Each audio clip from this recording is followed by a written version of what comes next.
ونعوذ بالله من شرور أنفسنا ومن سيئات أعمالنا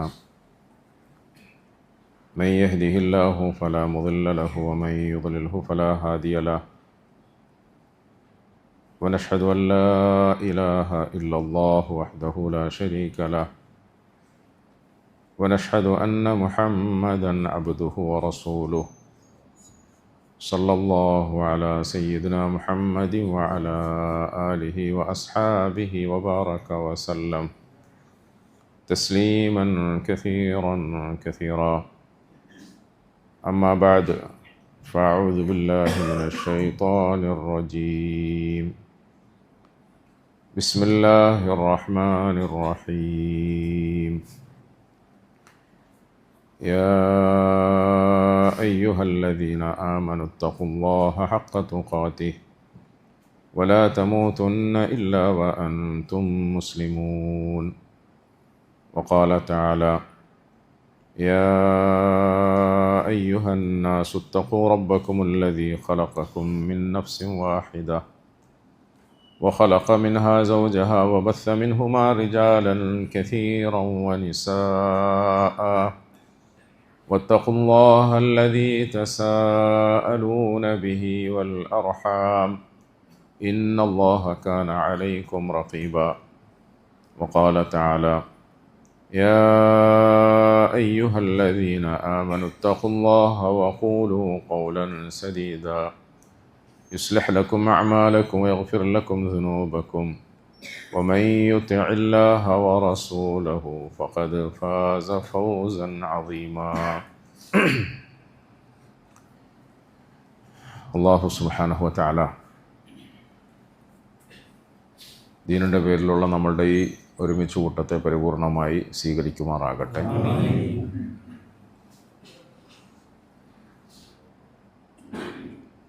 ജീവിതത്തിൽ എവിടെയെങ്കിലും നമുക്ക് വന്നുപോയിട്ടുള്ള എല്ലാ അപകടങ്ങളെയും അബദ്ധങ്ങളെയും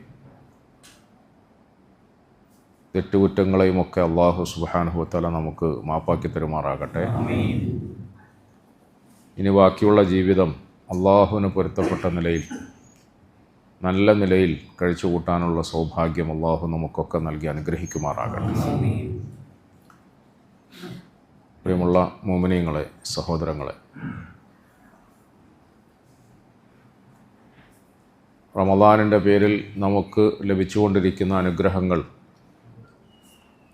അമൂല്യമാണ്.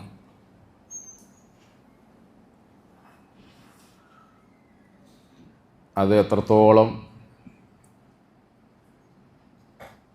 കരസ്ഥമാക്കാനായി നമ്മൾ അധ്വാനിക്കുമോ പരിശ്രമിക്കുമോ അത്ര കണ്ട് നമുക്ക് നാളെ ആഖിറത്തിൽ സന്തോഷിക്കാൻ കഴിയും. ഇന്നത്തെ നമ്മളുടെ അലസതയും അശ്രദ്ധയും മടിയും നാളെ വലിയ നഷ്ടത്തിന് വഴിയാവും, ഖേദത്തിന് വഴിയാവും. ഖേദം പ്രയോജനപ്പെടാത്ത ദിവസത്തിൽ എന്തെന്നില്ലാത്ത ഖേദത്തിന് നമ്മൾ അടിമപ്പെട്ടു പോകും. അള്ളാഹു നമ്മളെയൊക്കെ കാത്തുരക്ഷിക്കുമാറാകട്ടെ. അതുകൊണ്ട് അമലുകളിൽ മുന്നേറണം, അമലുകളിൽ ധൃതി കാണിക്കണം, സൽക്കർമ്മങ്ങളിൽ പരസ്പരം മത്സരിക്കണം. റസൂലുള്ളാഹി സ്വല്ലല്ലാഹു അലൈഹി വസല്ലമ തങ്ങൾ റമദാനിൻ്റെ ശ്രേഷ്ഠതയെക്കുറിച്ചിട്ട്, അതിൻ്റെ മാഹാത്മ്യത്തെയും അതിൽ ചെയ്തു കൂട്ടേണ്ട പുണ്യകർമ്മങ്ങളെയും സംബന്ധിച്ചിട്ട് ഒരിക്കൽ സഹാബത്തിനോട് പറഞ്ഞുകൊണ്ടിരിക്കുമ്പോൾ, ഈ മാസത്തിലെ നല്ല നാളുകളിൽ, നല്ല ദിവസങ്ങളിൽ സൽക്കർമ്മങ്ങളിലുള്ള നിങ്ങളുടെ മത്സരത്തെ നിങ്ങൾ അള്ളാഹുവിന് കാണിച്ചു കൊടുക്കുക എന്ന് പറഞ്ഞു. ഒരു വലിയ പ്രയോഗമാണ്. ഈ മാസത്തിലെ നല്ല നാളുകളിൽ സൽക്കർമ്മങ്ങളിലുള്ള നിങ്ങളുടെ മത്സരത്തെ നിങ്ങളുടെ റബ്ബിന് നിങ്ങൾ കാണിച്ചു കൊടുക്കുക. സാധാരണ മത്സരങ്ങളിൽ നമ്മൾ മാർക്കിടാനിരിക്കുന്ന ആളുകൾക്ക് മുമ്പിലാണ് നമ്മുടെ പെർഫോമൻസ്, നമ്മളുടെ കഴിവുകൾ പ്രകടിപ്പിക്കാൻ ശ്രമിക്കാറുള്ളത്. വിധികർത്താക്കളുടെ ഭാഗത്തു നിന്ന് നമുക്ക് കിട്ടുന്ന പോയിൻ്റാണ്, മാർക്കാണ് സമ്മാനമായി മാറുന്നത്. ഇവിടെ പ്രിയപ്പെട്ടവരെ, റസൂലുള്ളാഹി സ്വല്ലല്ലാഹു അലൈഹി വസല്ലമ തങ്ങൾ അരുളി ചെയ്തതുപോലെ നമ്മുടെ കാര്യത്തിൽ അങ്ങനെ ഒരു വിധികർത്താവായി, ജഡ്ജിയായി കാത്തു നിൽക്കുന്ന നമ്മുടെ രക്ഷിതാവ്, അവനെയാണ് നമുക്ക് നമ്മളുടെ അമലുകളിലുള്ള മുന്നേറ്റത്തെയും മത്സരത്തെയും അത്യാവേശത്തെയും ഒക്കെ കാണിച്ചു കൊടുക്കേണ്ടത്. അതുകൊണ്ട് ഈ റമദാനിൻ്റെ പുണ്യമായ വേളകൾ, അവസരങ്ങൾ, സമയങ്ങൾ അശ്രദ്ധയിലായി പോകരുത്, മടി പിടിച്ചു പോകരുത്, മറ്റ് തരതിരക്കുകളിൽ കുടുങ്ങിപ്പോകരുത്. ന്യായമായി നമ്മളൊക്കെ കാണാറുള്ള, പറയാറുള്ള ഒരു കാരണമാണ് തിരക്ക് കൊണ്ടാണ്, സമയക്കുറവ് കൊണ്ടാണ്. പക്ഷെ അതൊന്നും പ്രിയപ്പെട്ടവരെ ഒരു ഒഴിവ് കഴിവല്ല, ഒരു കാരണം പറച്ചിലല്ല. അങ്ങനെ കാരണം പറഞ്ഞ് നമുക്ക് മറ്റുള്ളവരുടെ മുമ്പിൽ തൽക്കാലം പിടിച്ചു നിൽക്കാം, അല്ലെങ്കിൽ നമുക്ക് തന്നെ ഒരു ചെറിയ ആശ്വാസം കൊള്ളാമെന്നല്ലാതെ പരലോകത്തിൻ്റെ നഷ്ടം കണക്ക് കൂട്ടുമ്പോൾ, പരലോകത്തുണ്ടാകാൻ പോകുന്ന കുറവുകളെ കണക്ക് കൂട്ടുമ്പോൾ പ്രിയപ്പെട്ടവരെ, നമുക്ക് ഇന്ന് അശ്രദ്ധയിൽ കഴിയാൻ കഴിയേയില്ല. അതുകൊണ്ട് പരമാവധി അമലുകൾ വർദ്ധിപ്പിക്കണം, ഇബാദത്തുകളിൽ ശ്രദ്ധിക്കണം, ഫറളായ സുന്നത്തായ അമലുകൾ ശ്രദ്ധയോടുകൂടി അനുഷ്ഠിക്കണം, നോമ്പിൽ ശ്രദ്ധിക്കണം, നോമ്പിൻ്റെ ആദാബുകൾ പാലിക്കുന്നതിൽ പ്രത്യേകം ശ്രദ്ധിക്കണം, ഖുർആൻ അധികമായി പാരായണം ചെയ്യണം, ഖുർആനുമായി ബന്ധം സ്ഥാപിക്കണം, ബന്ധം പുലർത്തണം, ബന്ധം വർദ്ധിപ്പിക്കണം. മറ്റ് സൽക്കർമ്മങ്ങളൊക്കെ നമ്മൾ വർദ്ധിപ്പിക്കണം, സദഖ സക്കാത്തുകൾ വർദ്ധിപ്പിക്കണം. മറ്റുള്ളവരെ സഹായിക്കുന്നതിൽ, നോമ്പ് തുറപ്പിക്കുന്നതിൽ നമുക്ക് ആവേശവും ആഗ്രഹം ഉണ്ടാകണം. ഇതൊന്നും വെറുതെ അല്ല റസൂലുള്ളാഹി സ്വല്ലല്ലാഹു അലൈഹി വസല്ലം പറഞ്ഞത്. ഇങ്ങനത്തെ അമലുകളിൽ മുന്നേറ്റം നടത്തണം. പിന്നെ കുറേ ദിവസങ്ങളായി നമ്മൾ പറഞ്ഞു വരുന്നത് പോലെ നമ്മുടെ ജീവിതത്തിലെ പെരുമാറ്റങ്ങൾ നന്നാക്കണം, സ്വഭാവം നന്നാക്കണം, സംസാരം നന്നാക്കണം, കുടുംബത്തിൻ്റെ ഉള്ളിലുള്ള നമ്മളുടെ ഇടപെടലുകളൊക്കെ നന്നാക്കണം, ബന്ധുക്കളുമായുള്ള നമ്മളുടെ ബന്ധം നന്നാക്കാനും ഊഷ്മളമാക്കാനും ശ്രമിക്കണം. ഇതിനൊക്കെ വേണ്ടിയാണ് നമുക്ക് അള്ളാഹു റമദാൻ തന്നത്. ഇതിനൊക്കെ വേണ്ടിയാണ് അള്ളാഹു നമ്മളെ കൊണ്ട് നോമ്പെടുപ്പിക്കുന്നത്. അതിലൊക്കെ നമുക്ക് അതീവ ജാഗ്രതയും അതീവ ശ്രദ്ധയും ഉണ്ടാകണം.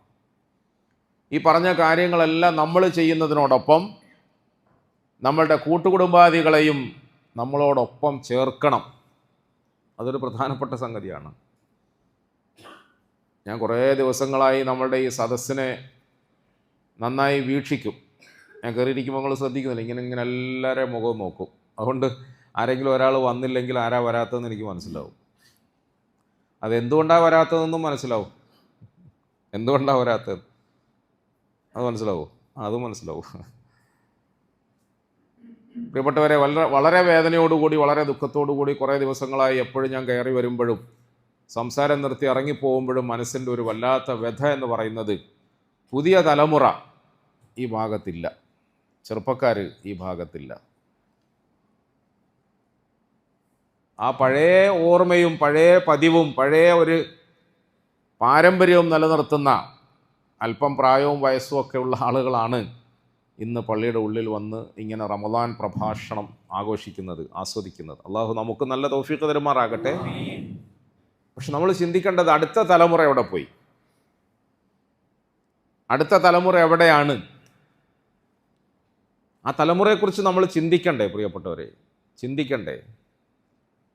അതിങ്ങനെ നമ്മൾ പ്രസംഗത്തിൽ അത്തരം വിഭാഗത്തെ കുറ്റപ്പെടുത്തുന്ന തരത്തിൽ എന്തെങ്കിലുമൊക്കെ പരിപാടികൾ അവതരിപ്പിക്കുകയും വഴിതെറ്റുന്ന യുവത, തെറ്റിപ്പോയ സമുദായം, തലതെറിച്ച തലമുറ എന്നൊക്കെ ഇങ്ങനെ പറയാം. ആളുകൾ പ്രസംഗിക്കാൻ വിളിക്കുമ്പോൾ എന്താ വിഷയം വേണ്ടെന്ന് ചോദിക്കുമ്പോൾ പറയുന്ന വിഷയങ്ങൾ ഇങ്ങനെയൊക്കെയാണ്.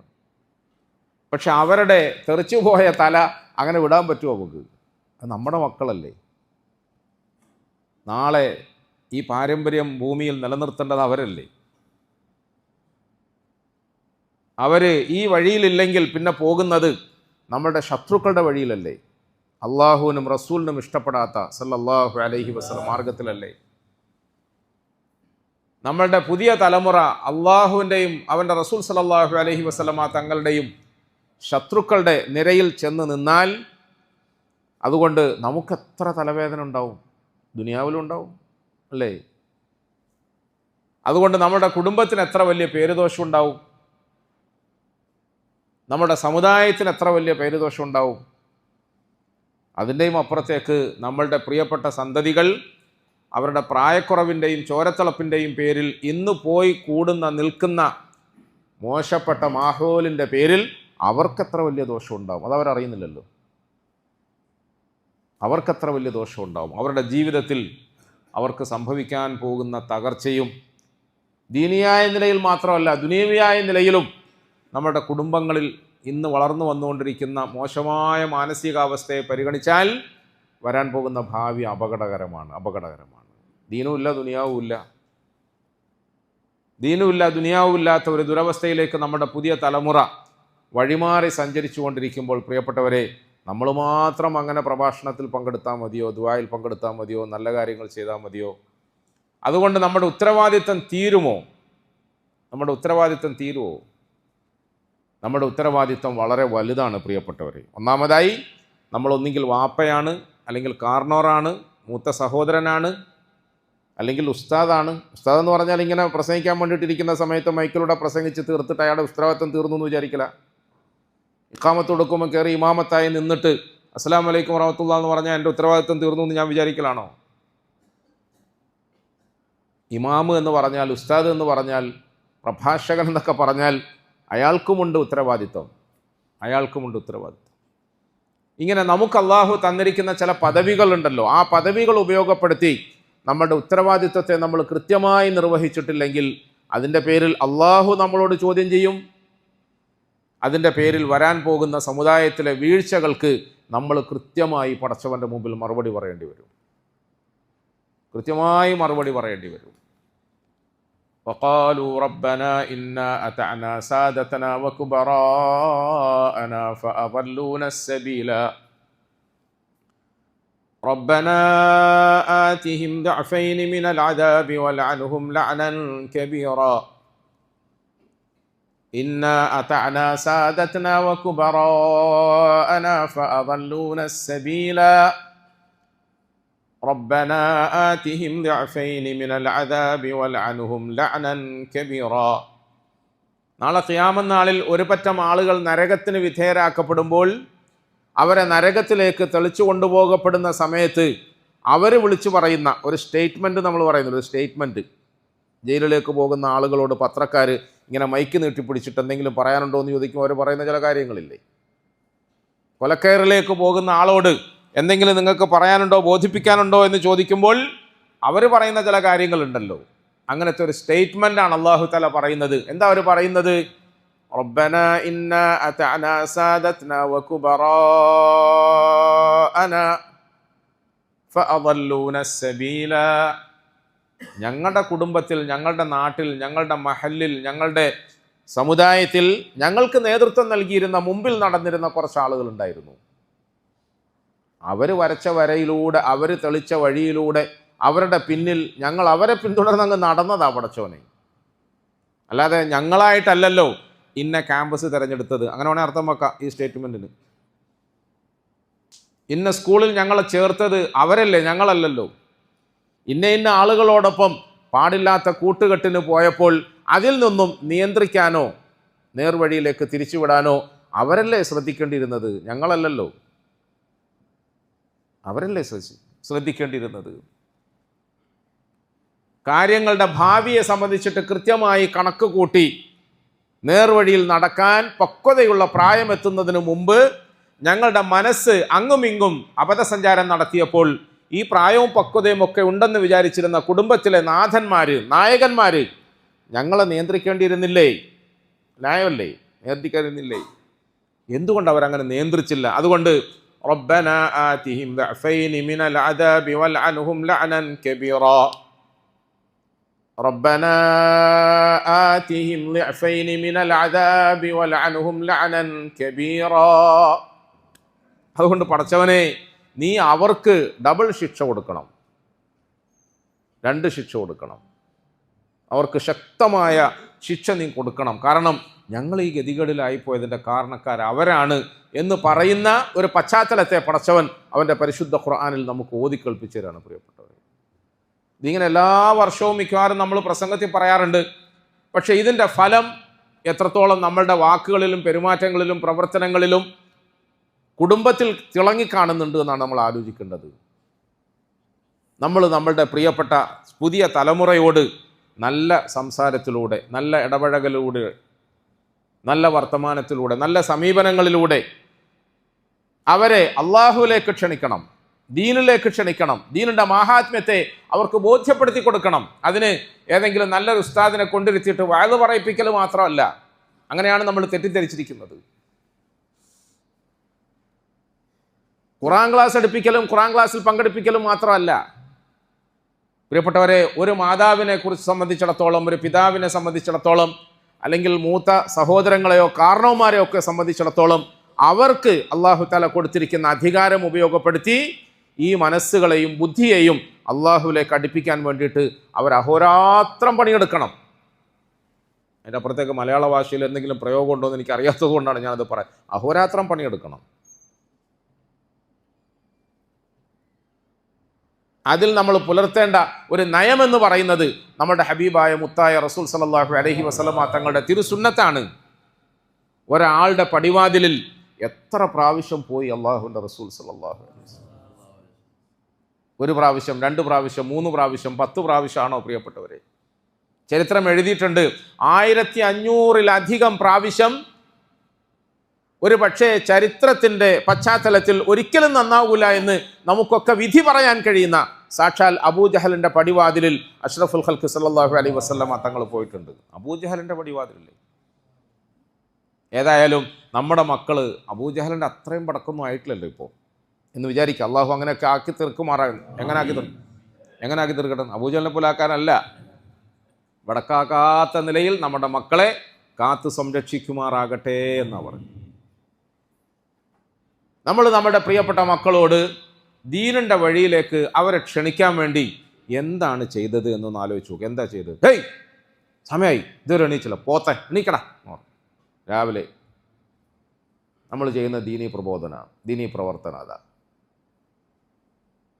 നമ്മുടെ ദീനീ പ്രബോധനം. എന്താ?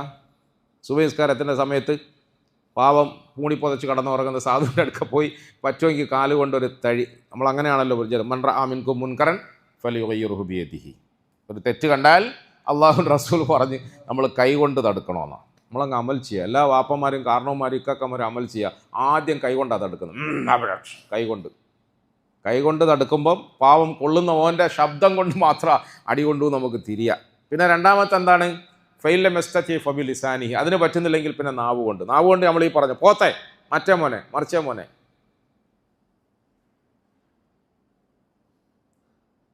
മൂന്നാമത്തതോ മനസ്സുകൊണ്ട് വെറുക്കണമെന്നാണ്. അതും നമ്മളങ്ങ് അമൽ ചെയ്യുന്നുണ്ട്. ഓനെൻ്റെ മോനേ അല്ല, അങ്ങ് തീരുമാനിച്ചു നമ്മൾ. ഓനെൻ്റെ മോനേ അല്ല, ഓന് പടി ചവിട്ടണ്ട, ഞാൻ ഉണ്ടാക്കുന്ന ഭക്ഷണത്തിൽ നോനിന് കഴിക്കാൻ കൊടുക്കേ വേണ്ട, ഓനെ പുറത്താക്കണം. എന്താ കാരണം?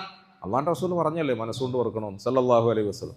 ശരിക്കും ചിന്തിച്ചോണം. ഞാൻ ഖുർആനും ഹദീസും ഒക്കെ അർത്ഥം വെച്ചിട്ട് കാര്യം പറയുമ്പോൾ മനസ്സിലാക്കേണ്ടത് മാത്രം മനസ്സിലാക്കിയാൽ മതി. പ്രിയപ്പെട്ടവരെ, നമ്മൾ നമ്മുടെ പ്രിയപ്പെട്ട കുഞ്ഞുങ്ങളോട് അല്ലെങ്കിൽ പെണ്ണുങ്ങളോട്, ഭാര്യ രാവിലെ കിടന്നുറങ്ങുകയാണ്, 1-2 പ്രാവശ്യം നമ്മൾ വിളിക്കാൻ ശ്രമിച്ചു, എണീക്കുന്നില്ലെങ്കിൽ ഇതേ മാതിരി നമ്മൾ പോയി കാലുകൊടുത്താടുത്ത് പോത്തെ എണീച്ച് പോ, പോത്തുപോലെ വളർന്ന് വണ്ണം വെച്ചിട്ട് മൂടി പൊതച്ച് കിടക്കും, ഒന്ന് പോയിട്ട് പറദസ്കരിക്കും, പോ പല്ലിയേക്ക്. പോത്തേന്ന് വിളിക്കുമ്പം നിന്നോടൊരു ചോദ്യം, അല്ലടാ ഇത്രയും നല്ല പെൺകുട്ടികൾ നമ്മുടെ നാട്ടിലുണ്ടായിട്ട് നീ കല്യാണം കഴിച്ചു കൊണ്ടുവന്ന ഒരു പോത്തിനെയാ എന്ന് നിന്നോടൊരു ചോദ്യം ഉണ്ടല്ലോ അല്ലേ? ഒരു പോത്തിന്, അയ്യേ നാണക്കേട്. ഇതുപോലെ മറ്റേ മോനെ മറിച്ചേ മോനെ എന്ന് വിളിക്കുമ്പം അത് ആരുടെ മോനാ? എൻ്റെ മോനല്ലേ. ഞാൻ മറ്റേ മോനെ മറിച്ചേ മോനെ എന്ന് പറയുന്നത് പള്ളിയിലിരുന്ന് തലീമിൻ്റെ സദസ്സിൽ നിങ്ങൾ സാധാരണ ഉപയോഗിക്കുന്ന ആ പ്രയോഗം നടത്തണ്ടെന്ന് വിചാരിച്ചിട്ടാണ്. നിൻ്റെ മകനല്ലേ. പ്രിയപ്പെട്ടവരെ, നമ്മളുടെ അപ്രോച്ച്, നമ്മളുടെ സമീപനം വളരെ നന്നാക്കണം. ഇന്നലെ നമസ്കാരത്തിൽ, തറാവീഹ് നമസ്കാരത്തിൽ പരിശുദ്ധ ഖുർആനിൻ്റെ വചനങ്ങൾ ഇമാം ഇങ്ങനെ ഓതുമ്പോൾ ഉദ്ഉ ഇലാ സബീലി റബ്ബിക ബിൽ ഹിക്മതി വൽ മൗഇദത്തിൽ ഹസന, ഉദ്ഉ ഇലാ സബീലി റബ്ബിക ബിൽ ഹിക്മതി വൽ മൗഇദത്തിൽ ഹസന വജാദിൽഹും ബില്ലതി ഹിയ അഹ്സൻ. ഉദ്ഉ ഇലാ സബീലി റബ്ബിക ബിൽ ഹിക്മ വൽ മൗഇദത്തിൽ ഹസന. നിങ്ങളുടെ റബ്ബിൻ്റെ മാർഗത്തിലേക്ക് ജനങ്ങളെ ക്ഷണിക്കണം. ആരാ ജനങ്ങൾ? നമ്മൾ വിചാരിക്കുന്നത് നമ്മുടെ വീട്ടിൻ്റെ ഉള്ളിലുള്ളതല്ല ജനങ്ങൾ. വീട്ടിൻ്റെ പുറത്ത് കമ്പസാറ് പള്ളിയിൽ പോകുമ്പോൾ തിങ്ങി നിറഞ്ഞു നിൽക്കുന്ന ഈ സദസ്സിനെ സംബോധന ചെയ്തുകൊണ്ട് അയ്യുഹന്നാസ്, അതാണ് ജനങ്ങൾ. പ്രിയപ്പെട്ടവരെ, ആദ്യം ജനങ്ങൾ എന്ന് പറയുന്ന ഈ പ്രയോഗത്തിൽ വരുന്നത് എന്നോടൊപ്പം കിടക്കുന്ന എൻ്റെ പ്രിയതമയാണ്, പ്രിയപ്പെട്ടവളാണ്, എൻ്റെ മക്കളാണ്, എൻ്റെ മരുമക്കളാണ്, എൻ്റെ കുഞ്ഞുങ്ങളാണ്. അവരിൽ തുടങ്ങണം പ്രബോധനം. വഅൻദിർ അശീറതകൽ അഖ്റബീൻ വഅൻദിർ അശീറതകൽ അഖ്റബീന വഖ്ഫിദ് ജനാഹക ലിൽ മുഅ്മിനീൻ. ഇതൊക്കെ ഖുർആനല്ലേ? ഇതൊക്കെ തറാവി നിസ്കാരത്തിൽ ഇന്നലെയും മെനഞ്ഞാന്നും നോക്കിയിട്ട് ഓതിക്കേട്ട വചനങ്ങളല്ലേ? അള്ളാഹു പറയുന്ന വാക്കുകളല്ലേ? നിങ്ങൾ നിങ്ങളുടെ ഏറ്റവും അടുത്ത ബന്ധുക്കൾക്ക് മുന്നറിയിപ്പ് നൽകണം. നിങ്ങൾ നിങ്ങളുടെ ഏറ്റവും അടുത്ത ബന്ധുക്കൾക്ക് മുന്നറിയിപ്പ് നൽകണം. ആ മുന്നറിയിപ്പ് നൽകുന്നത് ഹിക്മത്തോടു കൂടിയായിരിക്കണം, തന്ത്രപരമായ നിലയിലായിരിക്കണം, അവർക്ക് മനസ്സിന് വെറുപ്പുണ്ടാക്കാത്ത രൂപത്തിലായിരിക്കണം. പോത്തുപോലെ വളർന്ന് വണ്ണം വെച്ചിട്ട് കൊച്ചു കുഞ്ഞുങ്ങൾ പോലും നോമ്പെടുക്കുന്നു, നീ എന്താണ് നോമ്പെടുക്കാത്തത്? നാണയില്ല എനിക്ക്. അതോടുകൂടി അവൻ പിന്നെ ജീവിതത്തിൽ ഒരിക്കൽ പോലും നോമ്പെടുക്കണമെന്നോ പള്ളിയിൽ വരണമെന്നോ ദീനനുസരിച്ച് ജീവിക്കണമെന്നോ വേണ്ട എന്ന് തീരുമാനിച്ചു കളയും. അത്രയ്ക്കും വെറുപ്പുണ്ടാക്കും ആ മനസ്സിന് അങ്ങനെ വെറുപ്പുണ്ടാക്കും. പ്രിയപ്പെട്ടവരെ, നമ്മളുടെ വാക്കുകൾ പ്രയോഗിക്കുമ്പോൾ, പ്രത്യേകിച്ച് ദീനി പ്രബോധനത്തിൽ പ്രയോഗിക്കുമ്പോൾ മനസ്സിനെ വെറുപ്പിക്കരുത്. ഹാറൂൺ റഷീദ് റഹിമഹുല്ലാ അവരുടെ സന്നിധിയിൽ അദ്ദേഹം ലോകം അടക്കി ഭരിച്ചിരുന്ന ഒരു വലിയ ഭരണാധികാരിയായിരുന്നു. ആ ഭരണാധികാരിയുടെ മുമ്പിൽ ചില പണ്ഡിതന്മാർ വന്നു, പണ്ഡിതന്മാർ വന്നു. എന്നിട്ട് അദ്ദേഹത്തോട് ദീനി പ്രബോധനം നടത്തി, ദീനി പ്രഭാഷണം നടത്തി എന്ന് പറഞ്ഞാൽ ദീനിയായ ഉപദേശം നടത്തി. നമ്മൾ ആലിമീങ്ങളാണല്ലോ, മൗലവിമാർ, ഉസ്താദന്മാർ. രാജാവായാലെന്താ, രാജാവിൻ്റെ ഉപ്പയായാലെന്താ, നമ്മൾ ഉസ്താദന്മാരല്ലേ, ഉസ്താദന്മാരുടെ മുമ്പിൽ അവർ നിലനിൽക്കണ്ടേ എന്നൊരു നിലപാട് പൊതുവെ ആലിമീങ്ങൾക്കൊക്കെ ഉണ്ട്. ആ വന്ന ആളുകൾ രാജാവിനോട് വളരെ പരുക്കൻ ഭാഷയിൽ സംസാരിച്ചു. വളരെ പരുക്കൻ ഭാഷയിൽ സംസാരിച്ചു. രാജാവ് അത്ര മോശക്കാരനൊന്നുമല്ല. രാജാവ് ഒരുപക്ഷെ ഈ വന്ന മൗലവിമാരെക്കാളും വലിയാണ്. ചരിത്രം കണ്ടതിൽ വെച്ചൊരു വലിയായ ഭരണാധികാരിയാണ് ഹാറൂൺ റഷീദ് റഹിമഹുല്ലാ അവറുകൾ. കുറേ ഇങ്ങനെ ഇവർ വല്ലാതെ സംസാരിച്ച് കൂടി ഇങ്ങനെ കയറി പോയപ്പോൾ അദ്ദേഹം പറഞ്ഞു, ഒരു മിനിറ്റ്, ഇങ്ങനെ നമ്മൾ പറയും, ഒരു മിനിറ്റ്, നിങ്ങൾ സംസാരിക്കുമ്പം അല്പം മയമായി സംസാരിച്ചാൽ തിരക്കേടില്ലായിരുന്നു. നിങ്ങൾ മൗലവിമാരൊക്കെ ശരി തന്നെ, ഉസ്താദന്മാരൊക്കെ ശരി തന്നെ, ഞാനൊരു സാധാരണക്കാരനാണ്, അതും ശരി തന്നെ. പക്ഷെ നിങ്ങൾ സംസാരിക്കുമ്പോൾ അല്പം മയമായി സംസാരിച്ചാൽ നല്ലതായിരുന്നു. കാരണം എന്താണെന്ന് വെച്ചാൽ, നിങ്ങളെക്കാളും ശ്രേഷ്ഠരായ രണ്ടാളുകൾ എന്നെക്കാളും മോശക്കാരനായ ഒരാളുടെ അരികിലേക്ക് പോയപ്പോൾ അവരോട് അള്ളാഹു പറഞ്ഞത് ഫഖൂലാ ലഹു ഖൗലൻ ലയ്യിനൻ ലഅല്ലഹു യതദക്കറു ഔ യഖ്ശാ എന്നാണ്. എന്നെക്കാളും മോശക്കാരനായ ഒരു രാജാവുണ്ടായിരുന്നു അന്ന്. അയാളുടെ അരികിലേക്ക് ദീൻ പറയാൻ വേണ്ടിയിട്ട് നിങ്ങളെക്കാളും ശ്രേഷ്ഠവാന്മാരായ രണ്ടാളുകളെ അള്ളാഹു നേരിട്ട് അയച്ചു. അത് മൂസ അലൈഹിസ്സലാമയും ഹാറൂൻ അലൈഹിസ്സലാം, രണ്ട് നബിമാരാണ്. ഏതായാലും നിങ്ങൾ നബിയൊന്നും അല്ലല്ലോ, മുലാർ മാത്രമല്ലേ ഉള്ളൂ. ഞാൻ ഫിറോനൊന്നും അല്ലല്ലോ, ഞാൻ അത്രയ്ക്ക് മോശക്കാരനൊന്നും ആയിട്ടില്ലല്ലോ. എന്നെക്കാളും മോശക്കാരനായ ഒരുത്തൻ്റെ അരികിലേക്ക് നിങ്ങളെക്കാളും ശ്രേഷ്ഠവാന്മാരായ രണ്ടാളുകളെ അയച്ചപ്പോൾ അള്ളാഹു അവർക്ക് കൊടുത്ത നിർദ്ദേശം ഫഖൂലാ ലഹു ഖൗലൻ ലയ്യിനൻ ലഅല്ലഹു യതദക്കറു ഔ യഖ്ശാ. അവരോട് നീ പോയി അള്ളാഹ് പറയാ, ഫിറോൻ്റെ അടുക്കലേക്ക് നിങ്ങൾ പോകുമ്പോൾ സംസാരിക്കുമ്പം വളരെ മയമായി അള്ളാഹുവിൻ്റെ കരുണയാണ് പ്രിയപ്പെട്ട, അള്ളാഹുവിൻ്റെ കരുണ അല്ലേ. ഫിറോൻ ഇത്ര ധിക്കാരിയാണെങ്കിലും ഞാനാണ് റബ്ബ് എന്നല്ല, ഞാനാണ് ഏറ്റവും വലിയ റബ്ബ് എന്ന് പറഞ്ഞ ആളാ. അങ്ങനത്തെ ഫിറോൻ്റെ കാര്യത്തിൽ അള്ളാഹ് പറയാ, സംഗതി ഓൻ അങ്ങനെയൊക്കെ അർത്ഥം വെക്കുമ്പോൾ തെറ്റിപ്പോരുത്, ഖുർആനായത്താണ്, ശരിക്കും ശ്രദ്ധിക്കണം. സംഗതി ഓൻ അങ്ങനെയൊക്കെ പറഞ്ഞാലും ഓൻ എൻ്റെ അടിമയല്ലേ, അതുകൊണ്ട് നിങ്ങൾ പോയി അവനോട് സംസാരിക്കുമ്പോൾ മയമായി സംസാരിക്കണം. അള്ളാഹു പറയാം, മയമായി സംസാരിക്കും. പ്രിയപ്പെട്ടവരെ, ഫറോവയുടെ മുമ്പിൽ പോകുന്ന നബിമാരോട് മയമായി സംസാരിക്കാനാണ് പടച്ചവൻ കൽപ്പിച്ചതെങ്കിൽ എൻ്റെ ബെഡിൽ കിടന്നുറങ്ങുന്ന എൻ്റെ പ്രിയപ്പെട്ടവളോട്, അല്ലെങ്കിൽ എൻ്റെ കൂട്ടത്തിൽ കഴിഞ്ഞുകൂടുന്ന എൻ്റെ പ്രിയപ്പെട്ട മക്കളോട് ഞാൻ എങ്ങനെയാണ് സംസാരിക്കേണ്ടത്? പ്രിയപ്പെട്ടവരെ, നമ്മളുടെ പ്രിയപ്പെട്ടവർ, നമ്മളോടൊപ്പം കഴിഞ്ഞുകൂടുന്നവർ, നമ്മുടെ വർത്തമാനത്തിൻ്റെ സ്വാധീനത്തിൽ, നമ്മുടെ വർത്തമാനത്തിൻ്റെ മാധുര്യത്തിൽ, നമ്മുടെ സമീപനത്തിൻ്റെ ആകർഷണീയതയിൽ അറിയാതെ അവർ നന്നാകണം. അവരറിയാതെ നന്നായി പോകണം. അതാണ് ഇസ്ലാമിൻ്റെ കാഴ്ചപ്പാട്. ഹിക്മത്തുണ്ടാകണം, മയമുണ്ടാകണം, സൽസ്വഭാവം ഉണ്ടാകണം. നബി സല്ലല്ലാഹു അലൈഹി വസല്ലമ തങ്ങൾ ഓരോ ഇടങ്ങളിലേക്കും സംഘങ്ങളായി സഹാബത്തിനെ നിയോഗിക്കുമായിരുന്നു. ഒരു പ്രദേശത്തേക്ക് അവർക്ക് ദീൻ പഠിപ്പിച്ചു കൊടുക്കാൻ വേണ്ടിയിട്ട്. മുആദ് ഇബ്നു ജബൽ റളിയല്ലാഹു അൻഹു അവരുകളെ യമനിലേക്ക് അയച്ചു എന്ന് നമ്മൾ ചരിത്രത്തിൽ കേൾക്കുന്നില്ലേ? മുസ്അബ് ഇബ്നു ഉമൈർ റളിയല്ലാഹു അൻഹു അവരുകളെ മദീനത്തേക്ക് അയച്ചു എന്ന് പറയുന്നില്ലേ? ഓരോ ഇടങ്ങളിലേക്കും ദീൻ പഠിപ്പിച്ചു കൊടുക്കാൻ വേണ്ടി ഓരോരോ സംഘങ്ങളെ അയക്കുമ്പോൾ ആ സംഘത്തെ ഇരുത്തിയിട്ട് അതിൻ്റെ നേതാവിനെ പ്രത്യേകം ഉപദേശിക്കുന്ന കൂട്ടത്തിൽ ഹബീബായ റസൂൽ സല്ലല്ലാഹു അലൈഹി വസല്ലം പറഞ്ഞിരുന്ന ചില ഉപദേശങ്ങളിൽ ഒരു ഉപദേശം, ബശ്ശിറു വലാ തുനഫിറു യസ്സിറു വലാ തുഅസ്സിറു. ഇതാ ദീന്, ഇതാണ് ദീന്. ദീന് വളരെ എളുപ്പമാണ്. ദീന് ആസ്വദിച്ചുകൊണ്ട് ചെയ്യാൻ കഴിയുന്ന ഒരു കർമ്മമാണ്. അല്ലാതെ വെറുപ്പോടുകൂടി വിഷമത്തോടുകൂടി തലക്കനത്തോടുകൂടി ഒന്നും ചെയ്യേണ്ട വരുന്ന കാര്യമല്ല. നബി തങ്ങൾ അത്തരം ആളുകളോട് പ്രത്യേകമായി ഉപദേശിക്കുമായിരുന്നു. ബശ്ശിറു, ദാ ഓർമ്മ വെക്കണേ, നിങ്ങൾ പോകുന്ന വഴികളിൽ കാണുന്ന ആളുകളോട് സന്തോഷ വാർത്ത അറിയിച്ചുകൊണ്ട് സന്തോഷിപ്പിച്ചുകൊണ്ട് വേണം പെരുമാറാൻ കേട്ടോ. അല്ലാഹുവിൻ്റെ റസൂൽ പറയാം, സന്തോഷിപ്പിക്കണം. വലാ തുനഫിറു, അവരെ നിങ്ങൾ ഒരിക്കലും വെറുപ്പിക്കരുത്, അവരെ നിങ്ങൾ ഒരിക്കലും വെറുപ്പിക്കരുത്. യസ്സിറു, ജനങ്ങൾക്ക് നിങ്ങൾ എളുപ്പം ചെയ്തു കൊടുക്കണം, എളുപ്പം ചെയ്തു കൊടുക്കണം. ജനങ്ങൾക്കൊരിക്കലും നിങ്ങൾ കടുപ്പം ചെയ്തു കൊടുക്കരുത്, കടുപ്പം ചെയ്തു കൊടുക്കരുത്. പള്ളിയിലേക്ക് കയ്യോ കാലോ ഒക്കെ പിടിച്ചിട്ട് ഒരുത്തനെ വലിച്ചു കയറ്റി കൊണ്ടുവരാൻ ശ്രമിച്ച് ഇങ്ങോട്ട് വരുമ്പം തന്നെ നമ്മൾ പുറത്ത് കുറച്ച് ആളുകൾ ഇങ്ങനെ കാത്തു നിൽക്കാം. കാല് കഴിയണ, കാലിൻ്റെ പുറകെ നനഞ്ഞിട്ടില്ലല്ലോ, കഴുകടാ കാല്. പാവം കാല് കഴുകുന്നതിൻ്റെ ഉരച്ച് കഴുകടാ, ഉരച്ച് കഴുകും. ഇങ്ങോട്ട് കയറുമ്പോഴേക്ക് തുണി പൊന്തിക്കോ, തുണി പൊന്തിക്കോ. ആടെല്ലാം ചുറ്റിട്ട് ഉള്ള ചെളിയും കൊണ്ടുവന്ന് പള്ളിയിൽ ചെളി കയറ്റാനായിട്ട് തുണി പൊന്തിക്കടാ, തുണി പൊന്തിച്ചു. ഇനി എന്താമോ പൊട്ടി, ഇനി എന്താമോ പൊന്തിക്കേണ്ടത്, ഇനി എന്താമോ.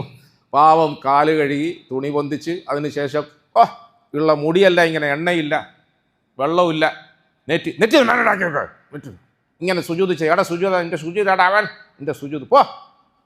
പള്ളി ഹറാബാക്കാൻ വേണ്ടി കുറച്ചാൾ വന്നു.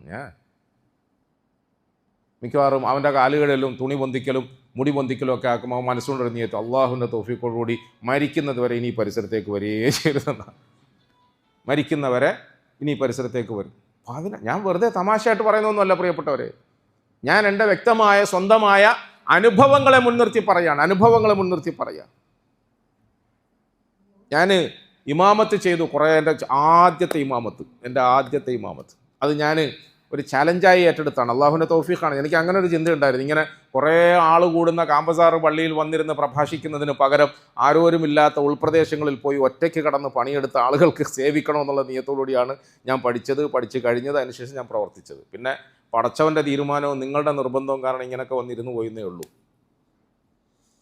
അങ്ങനത്തെ ഒരു ഏരിയയിൽ ഞാൻ ഒരു റമദാനിൽ നിന്ന് പ്രവർത്തിച്ചു അള്ളാഹുവിൻ്റെ അനുഗ്രഹത്താൽ. ഒരു പള്ളിയിൽ ഇമാമാണ്, മുലാറാണ്, സാധാരണക്കാരനാണ്. സാധാരണക്കാരായ ആളുകളുടെ ഇടയിൽ എന്ന് പറഞ്ഞാൽ കടപ്പുറത്ത് മീൻ പിടിക്കുന്ന മത്സ്യബന്ധനം നടത്തുന്ന സാധാരണക്കാരായ ആളുകളുടെ ഇടയിലാണ് ഞാൻ ആ ഒരു മാസം കഴിച്ചു കൂട്ടിയത്. എനിക്കിന്നും എൻ്റെ ഓർമ്മയിൽ കൊണ്ടു നടക്കാൻ കഴിയുന്ന, ഒരു പക്ഷേ നാളെ പരലോകത്ത് എൻ്റെ പടച്ചവൻ്റെ മുമ്പിൽ ചെല്ലുമ്പോൾ നീ 16 വർഷം കാമ്പസാറിൽ പ്രസംഗിച്ചതും 1 വർഷം ഇതുപോലെയുള്ള സ്ഥലത്ത് പോയി പ്രവർത്തിച്ചതും തമ്മിൽ ഇങ്ങനെ ഏട് നിവർത്തി എൻ്റെ മുമ്പിൽ തരുമ്പോൾ ഞാൻ അകം വഴിഞ്ഞ് സന്തോഷിക്കും. അള്ളാഹു അതൊക്കെ കബൂലാക്കി തരുമാറാകട്ടെ. നിങ്ങൾ ഈ പാവപ്പെട്ടവന് വേണ്ടി എപ്പോഴും ദ്വാ ചെയ്യണം, കബൂലാക്കണേന്ന് ദ്വാരക്കണം കേട്ടോ. ഇങ്ങനെ വർത്താനമൊക്കെ പറഞ്ഞിട്ടൊക്കെ ഇറങ്ങിപ്പോയി അള്ളാഹു കബൂലാക്കിയില്ലെങ്കിൽ തീർന്നില്ലേ പ്രിയപ്പെട്ടവർ.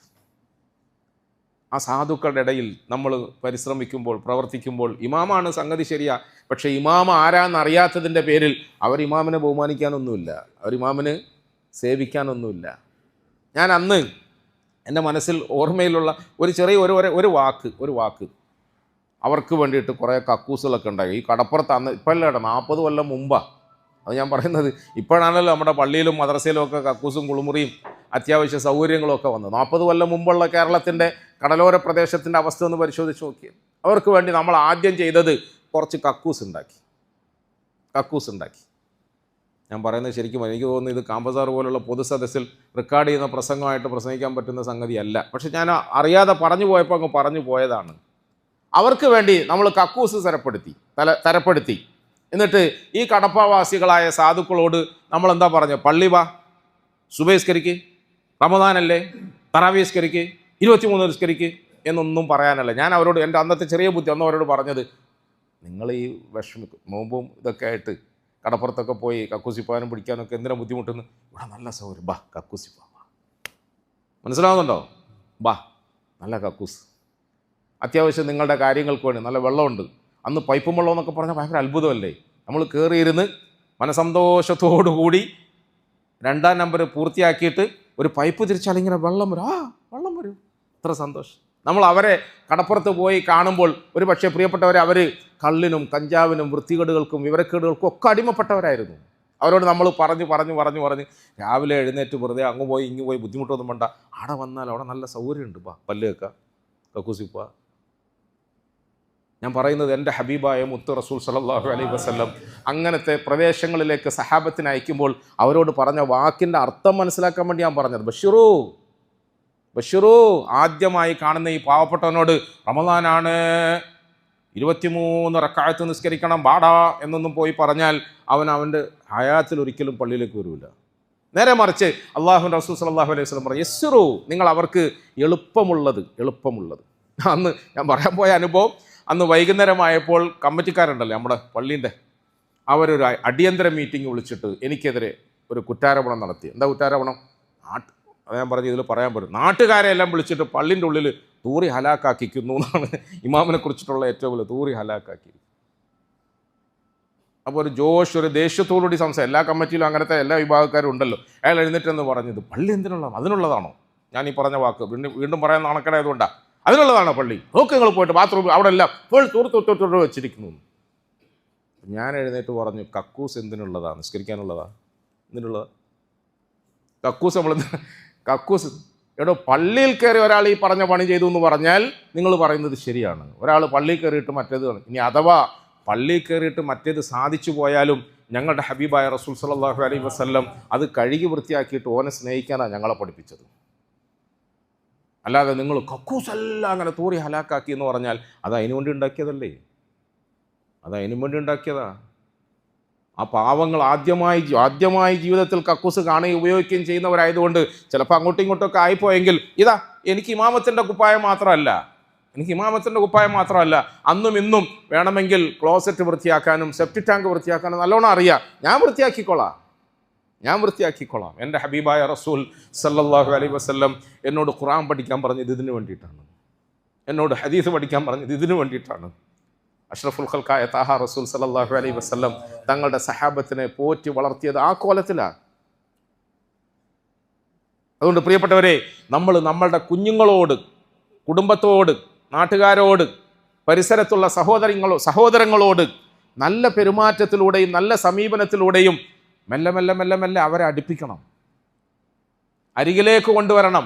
അവരുടെ മേൽ വലിയ ഭാരങ്ങളൊന്നും തുടക്കത്തിൽ നമ്മൾ എടുത്തിട്ട് കൊടുക്കരുത്. യസ്സിറു വലാ തുഅസ്സിറു എന്നാണ്. യസ്സിറു വലാ തുഅസ്സിറു. അങ്ങനെ മെല്ലെ അവരുടെ മനസ്സ് നമ്മളിലേക്ക് ആകൃഷ്ടമായാൽ അവർ ഇൻഷാ അല്ലാഹ് നാളെ നമ്മളെക്കാളും വലിയ ഔലിയാക്കളായിട്ട് മാറും. കഴിഞ്ഞ റബീഉൽ അവ്വലിൻ്റെ സമയത്ത്, അതിന് കുറച്ച് മുമ്പ് നമ്മളോടൊപ്പമൊക്കെ ഇങ്ങനെ വളരെ മോശമായി ജീവിച്ചിരുന്ന ഒരു സഹോദരനെ കണ്ട് കയ്യകാലൊക്കെ പിടിച്ച് അവനെ കൂട്ടത്തിൽ കൂട്ടി കൊണ്ട് നടന്ന് അൽഹംദുലില്ലാ റമദാൻ മുതൽക്ക് റബീഉൽ അവ്വൽ വരെ കുറച്ച് ഇതുണ്ടല്ലോ, നല്ല ഉഷാറായി. റബീഉൽ അവ്വൽ ആയപ്പോൾ ഒരു ദിവസം ആ പാവത്തിനെ ചില ആളുകളൊക്കെ ഇങ്ങനെ സ്വീപ്പാക്കാൻ ശ്രമിച്ചു. അങ്ങനെ ഉണ്ടല്ലോ, സ്വീപ്പാക്കും. നീ ഇങ്ങനെ അവിടെ പള്ളിയിൽ പോകുന്നു, അവിടെ നിസ്കരിക്കാൻ പോകുന്നു, അവിടെ ഉസ്താദിൻ്റെ ഒപ്പരം നടക്കുന്നു. പക്ഷേ റബീഉൽ അവ്വലായില്ലേ, ഒരു മൗലൂദിന് ഇന്ന് വന്നിന, ഒരു മൗലൂദ് കഴിച്ചിന, അങ്ങനല്ലേ ഇങ്ങനല്ലേ എന്നല്ല ചോദിച്ചു. ഇപ്പോൾ എല്ലായിടത്തും ഉള്ളൊരു പ്രശ്നമാണ്. ഞാൻ പറഞ്ഞതുപോലെ നമ്മൾ നന്നാകാൻ ശ്രമിക്കുമ്പോൾ പല ഭാഗത്തും നമുക്ക് പ്രശ്നങ്ങൾ വരും. അതിലൊരു പ്രശ്നമാണ്. അപ്പോൾ ഈ പാവത്തിന് വല്ലാതെ ബേജാറായി. കാരണം എന്താ, ഈ പറയുന്ന ആളുകളുടെ പറച്ചിലിൻ്റെ മൊത്തത്തിലുള്ള അർത്ഥം എന്ന് പറഞ്ഞാൽ, നീ 5 വക്ത് ഫറദ് നിസ്കരിച്ചിട്ടും ബാക്കി നല്ല കാര്യങ്ങളൊന്നും ചെയ്തിട്ടൊന്നും കാര്യമില്ല. ഈ നബിദിനം വന്നപ്പം ഒരു മൗലൂദിന് പങ്കെടുത്ത് അതിൻ്റെ ചീരണിയും മറ്റുമൊക്കെ തിന്നില്ലെങ്കിൽ നീ നരകത്തിൽ പോയി എന്നൊരു തെറ്റിദ്ധാരണ. വേറെ ചില ആളുകൾ എങ്ങാനും ആരെങ്കിലും എവിടെയെങ്കിലും ഒരു സലാത്തോ മൗലൂദോ മറ്റോ ചൊല്ലിപ്പോയാൽ ഓനും നരകത്തിൽ പോയെന്ന് വേറൊരു രണ്ടുപേരും തമ്മിൽ ഇങ്ങനെ അടിച്ചിട്ട് ഈ പാവങ്ങൾ രണ്ടും അറിയാം. എന്നാൽ പിന്നെ ഇത് രണ്ടും വേണ്ട, നമുക്ക് നമ്മുടെ ബാറും ഷോപ്പും ഒക്കെ ആയിട്ട് അങ്ങ് പോകാമെന്ന് തീരുമാനിച്ചു. ചെറുപ്പക്കാർ വേറൊരു വഴിയിലും. അങ്ങനെ തന്നെയല്ലേ ഇപ്പോൾ സംഭവിച്ചുകൊണ്ടിരിക്കുന്ന പ്രിയപ്പെട്ടവർ. ചുരുക്കി പറഞ്ഞാൽ, ഞാൻ ഈ ചെറുപ്പക്കാരനെ അവൻ്റെ വിഷമം വൈകുന്നേരം എൻ്റെ അടുത്ത് ഇങ്ങനെ ശരിയാണ്, ഞാൻ ഇങ്ങനെ ചെയ്തിട്ടൊന്നും നന്നാവൂലേ, ശരിയാവൂലേ, സുഹൃത്തിൽ പോകില്ലേ. ഞാൻ അവനോട് പറഞ്ഞു, മോനെ, മൗലൂദ് പാരായണം എന്നതുകൊണ്ട് ഉദ്ദേശിക്കുന്നത് നമ്മളുടെ ഹബീബായ റസൂൽ സല്ലല്ലാഹു അലൈഹി വസല്ലമ തങ്ങളുടെ മേൽ സലാത്ത് വർദ്ധിപ്പിക്കുക എന്നുള്ളതാണ്. നമ്മൾ സലാത്ത് പറയാം. ഞാൻ നിന്നെ എൻ്റെ കൂട്ടത്തിൽ കൂട്ടിക്കൊണ്ട് നടന്ന് ഏകദേശം 1 വർഷം ആകാനായി, 1.5 വർഷം ആകാനായി. ഈ വർഷത്തിനിടയിൽ ഞാൻ നിനക്ക് സലാത്ത് പഠിപ്പിച്ചു തന്നിട്ടില്ലേ? എങ്ങനെയാ സലാത്ത് പഠിപ്പിച്ചു കൊടുത്തത്? എങ്ങനെയാ ഫാത്തിഹ പഠിപ്പിച്ചു കൊടുത്തത്? മലയാള അക്ഷരം അറിയുന്ന അറബിയോ അക്ഷരങ്ങളൊന്നും അറിയാത്ത ആ സാധുവായ ചെറുപ്പക്കാരനെ കൂട്ടത്തിൽ കൊണ്ട് നടന്ന് അവന് മലയാളത്തിൽ എഴുതി കൊടുത്തിട്ടാണ് ഫാത്തിഹ പഠിപ്പിച്ചത്, ആയത്തുൽ കുർസി പഠിപ്പിച്ചത്, സലാത്ത് പറയാൻ പഠിപ്പിച്ചത്, അത്തഹിയാത്ത് പറയാൻ പഠിപ്പിച്ചത്. ഞാൻ സലാത്ത് പഠിപ്പിച്ചിരുന്നു. ഞാൻ നിന്നോട് സലാത്ത് വർദ്ധിപ്പിക്കണമെന്ന് പറഞ്ഞിട്ടില്ലേ, പറയണമെന്ന് പറഞ്ഞിട്ടില്ലേ? പ്രിയപ്പെട്ടവരെ, ഞാൻ അത്ഭുതപ്പെട്ടത് പറയാം. അങ്ങനെ ഞാൻ നിന്നോട് എത്ര സലാത്ത് പറയാനാണ് പറഞ്ഞത്? രാവിലെ 100 പറയണം, വൈകുന്നേരം 100. അങ്ങനെയല്ലേ? എല്ലാ ദിവസവും നമ്മൾ രാവിലെ 100 സലാത്ത് പറയുന്നുണ്ട്, വൈകുന്നേരം 100 സലാത്ത് പറയും. നീ അതങ്ങനെ പറയുന്നില്ലേ? അപ്പോൾ അവനിങ്ങനെ മൗനിയായി. പിന്നെ ഞാൻ ചോദിച്ചു, റബീഉൽ അവ്വലുമായിട്ട് റസൂലുള്ളാഹി സ്വല്ലല്ലാഹു അലൈഹി വസല്ലമ തങ്ങളോടുള്ള കടമ അല്പമെങ്കിലും പൂർത്തിയാക്കാൻ വേണ്ടിയിട്ട് രാവിലെയും വൈകുന്നേരവും 100 സലാത്തെങ്കിലും നീ പറയണ്ടേ? പറയുന്നില്ലേ? അപ്പോൾ അവൻ്റെ കണ്ണ് നിറഞ്ഞോട് പറഞ്ഞു, അൽഹംദുലില്ലാ ഉസ്താദേ, എന്നെ ഉസ്താദ് പഠിപ്പിച്ച അന്ന് മുതൽ ഞാൻ കുറേ സലാത്ത് പറയും. ഇപ്പോൾ റബീഉൽ അവ്വൽ പറഞ്ഞതിന് ശേഷം എല്ലാ ദിവസവും ഞാൻ 1000 സലാത്ത് പറയും, 1000 സലാത്ത്. അത് ഞാൻ പറഞ്ഞത്, ഞാൻ അവനെ കെട്ടിപ്പിടിച്ചു. കാരണം മോനെ, നീ ഇന്ന് എന്നെക്കാളും എത്രയോ ഉയർന്ന സ്ഥലത്തെത്തി. എനിക്കൊരു ദിവസം 1000 സലാത്ത് പറയാൻ ഇപ്പോഴും അവസരം കിട്ടിയിട്ടുണ്ടോ എന്ന് സംശയമാണ്. നമ്മളുടെ വീക്ഷണത്തിൽ, നമ്മുടെ കാഴ്ചപ്പാടിൽ അവർ പാവങ്ങൾ, സാധുക്കൾ, മോശക്കാർ, മറിയോർ, അങ്ങനെയാണല്ലോ. കുടിയൻ, പിടിയൻ, മുടിയൻ എന്നൊക്കെ കുറേ ഭാഷ ഇങ്ങനെ പറഞ്ഞ് അവരെ നമ്മളങ്ങ് തള്ളിയിട്ടേക്കാണ്. പക്ഷേ ആ പാവങ്ങളെ നമ്മൾ നല്ല നിലയിൽ ഒന്ന് സമീപിച്ച്, അടുപ്പിച്ച്, മാറോട് ചേർത്ത് കൊണ്ട് നടന്ന് അവരിൽ ദീനിയായ ഒരു ബോധമുണ്ടാക്കിയാൽ, പ്രിയപ്പെട്ടവരെ, അവർ നമ്മളെക്കാളും ഉയർന്ന വിലായത്തിലെത്തും. അള്ളാഹു നമുക്ക് അത് കണ്ട് ആസ്വദിക്കാൻ തൗഫീഖ് തരുമാറാകട്ടെ. പക്ഷേ അതിലേറ്റവും പ്രധാനം നമ്മുടെ പെരുമാറ്റത്തിൻ്റെ രീതിയാണ്, നമ്മുടെ അപ്രോച്ച്, നമ്മുടെ സമീപനത്തിൻ്റെ ശൈലി വളരെ പ്രധാനമാണ്. എങ്ങനെ നമ്മൾ ആളുകളെ സമീപിക്കുന്നു, എങ്ങനെ സംസാരിക്കുന്നു എന്നുള്ളതാണ്. അഥവാ നമ്മൾ വളരെ ഹിക്മത്തോടുകൂടി ഖുർആൻ പറഞ്ഞതുപോലെ നല്ല ഉപദേശങ്ങളുമായി ഇത്തരം ആളുകളെ സമീപിച്ചാൽ അവരുടെ മനസ്സ് മെല്ലെ മാറി വരും. പ്രിയപ്പെട്ടവരെ, അത് നമ്മുടെ കുടുംബത്തിൽ നമ്മൾ നിർബന്ധമായും ഇംപ്ലിമെൻ്റ് ചെയ്യണം. കുടുംബത്തിലെ ഓരോ കുഞ്ഞുങ്ങളെക്കുറിച്ചിട്ടും നമുക്കങ്ങനെ വ്യക്തമായ ധാരണ ഉണ്ടാകണം. ആരെയും നമ്മൾ എഴുതി തള്ളരുത്. അതുപോലെ നമ്മളുടെ കുട്ടികളുടെ വിഷയത്തിൽ നമ്മൾ നിരന്തരമായ നിലയിൽ പരിശ്രമം നടത്തണം. ഒരു ദിവസവും 2 ദിവസവും 3 ദിവസവും ഒന്നും എന്തെങ്കിലും ഒരു മാമൂല് പോലെ ചെയ്ത് കൂട്ടിയിട്ട് കടമ തീർന്നു എന്ന് തെറ്റിദ്ധരിക്കണ്ട. നിരന്തരമായി നമ്മൾ കുട്ടികളുടെ പിന്നാലെ കൂടണം, എന്നിട്ട് അവരെ ആ വഴിയിലേക്ക് തന്നെ വലിച്ചടിപ്പിച്ചുകൊണ്ടേയിരിക്കണം. അവരുടെ മനസ്സിന് ഒരു നിലയിലുള്ള പ്രയാസവും വരാത്ത രൂപത്തിൽ, നിഫ്രത്ത് വരാത്ത രൂപത്തിൽ, വെറുപ്പ് വരാത്ത രൂപത്തിൽ. മഹാനായ ഇമാം ഗസാലി റഹിമഹുല്ലാ അവർ അദ്ദേഹത്തിൻ്റെ ഗ്രന്ഥത്തിൽ പറഞ്ഞൊരു സംഭവമുണ്ട്. 2 സഹോദരങ്ങൾ ഉണ്ടായിരുന്നു, 2 കൂട്ടുകാർ. ആ 2 കൂട്ടുകാർ എവിടുന്ന് കൂട്ടുകൂടിയതാണ്? അവർ പള്ളിയിൽ നിന്ന് കൂട്ടായതാണ്, ചങ്ങാതിമാരായതാണ്. ദർസിൽ നിന്ന് കൂട്ടായതാണ്. പള്ളിയിലും ദർസിലും എന്ന് പറഞ്ഞാൽ ദീനിയായ ബന്ധമാണ് അവർക്കിടയിലുള്ളത്. ദർസിലും പള്ളിയിലും അന്നത്തെ കാലഘട്ടത്തിലെ സൂഫിയാക്കളായ അവരുടെ ഉസ്താദന്മാരുടെ, മശായിഖന്മാരുടെ ഖാൻഖായിൽ നിന്നും പരസ്പരം ബന്ധം പുലർത്തിയവരാണ്. അത്ര നല്ല ചങ്ങാതിമാരായിരുന്നു.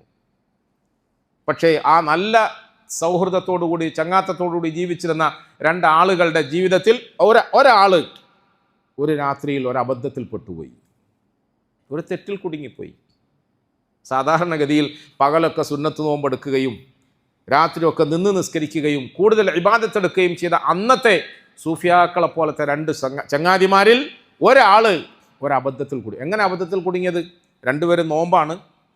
നോമ്പ് തുറക്കാനാകുമ്പോൾ 2 പേർക്കും വേണ്ടിയിട്ട് എന്തെങ്കിലും റൊട്ടിയോ സാധനമോ വാങ്ങിക്കൊണ്ടാ എന്ന് പറഞ്ഞിട്ട് ഒരു സുഹൃത്ത് മറ്റൊരു സുഹൃത്തിനെ അയക്കുകയാണ്.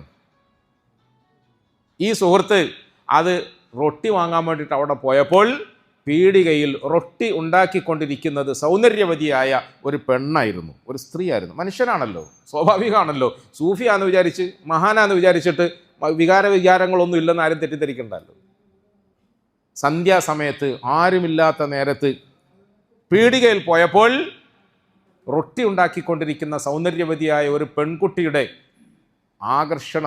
ആകർഷ്ടനായി അദ്ദേഹം വീണുപോയി, കുടുങ്ങിപ്പോയി, തെറ്റിൽ കുടുങ്ങിപ്പോയി എന്ന് പറഞ്ഞാൽ പെണ്ണിനോടൊരു ആശ വന്നു, പെണ്ണിനോട് ഇഷ്ടം വന്നു.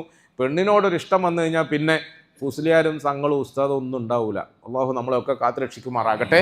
പിന്നെ പിശാച് കയറിയിട്ട് ബാക്കി അങ്ങ് ഏറ്റെടുത്തോളും.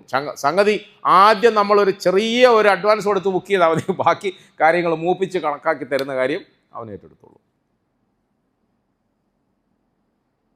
എൻ്റെ പ്രിയപ്പെട്ട സുഹൃത്ത് ഇങ്ങനെ ഒരു അബദ്ധത്തിൽ കുടുങ്ങിപ്പോയി. എന്താ നമ്മൾ ചെയ്യുക? സാധാരണഗതിയിൽ തിരിച്ചു വന്നപ്പം അവനെ അരികിലിരുത്തിയിട്ട് കുറേ ഉപദേശിക്കുമ്പോൾ അവൻ എന്താ പറയുക? ഞാൻ അങ്ങനെ വലിയ തെറ്റൊന്നും ചെയ്തില്ലല്ലോ, ഞാനിങ്ങനെ പെണ്ണിനെ കണ്ടു, ഇഷ്ടപ്പെട്ടു, എനിക്ക് ഓളെ വേണമെന്ന് പറയുന്നു, ഓളെ പിന്നാലെ പോകുന്നു, വേറെ ഞാൻ തെറ്റൊന്നും ചെയ്തിട്ടില്ലല്ലോ. അങ്ങനെ രണ്ടുപേരും തമ്മിലുള്ള സൗഹൃദത്തിൽ ഒരു കുറവും വരുത്താതെ ഈ നല്ല മനുഷ്യൻ വീണ്ടും അവൻ്റെ പിന്നാലെ നടന്ന് അവനെ ഉപദേശിച്ചുകൊണ്ടേയിരുന്നു. ഉപദേശിക്കാന്ന് പറഞ്ഞാൽ വാത് പറയലല്ല, ആ വാത് അവിടെ ഒന്നും എറിക്കൂല.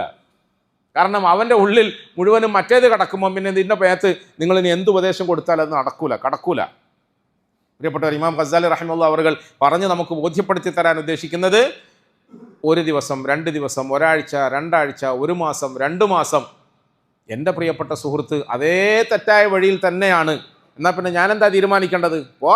എൻ്റെ ഹറാമും കൊണ്ട്, നിൻ്റെ വൃത്തികേടും കൊണ്ട്. ഇനി നിൻ്റെ വൃത്തികെട്ട സൗഹൃദം എനിക്ക് വേണ്ട, ചങ്ങാത്തം എനിക്ക് വേണ്ട, ഞാൻ പള്ളിയിലേക്ക് പോവാണ്, ദർസിലേക്ക് പോവാണ്, നീ നിൻ്റെ വഴിക്ക് പോയിക്കോ എന്ന് പറഞ്ഞ് പിരിയണ്ടേ? പക്ഷേ അതിലൊരു വലിയ പാഠം നമുക്കുള്ളത് കൊണ്ടാണ് ഈ സംഭവം ഇമാം ഗസാലി റഹിമഹുല്ലാഹ് അവർ പറഞ്ഞത്, എൻ്റെ പ്രിയപ്പെട്ട സഹോദരനെ എനിക്കങ്ങനെ കൈയൊഴിക്കാൻ കഴിയില്ല, അവൻ എൻ്റെ കൂട്ടുകാരനല്ലേ, എൻ്റെ ചങ്ങായിയല്ലേ, എൻ്റെ ഉറ്റമിത്രമല്ലേ.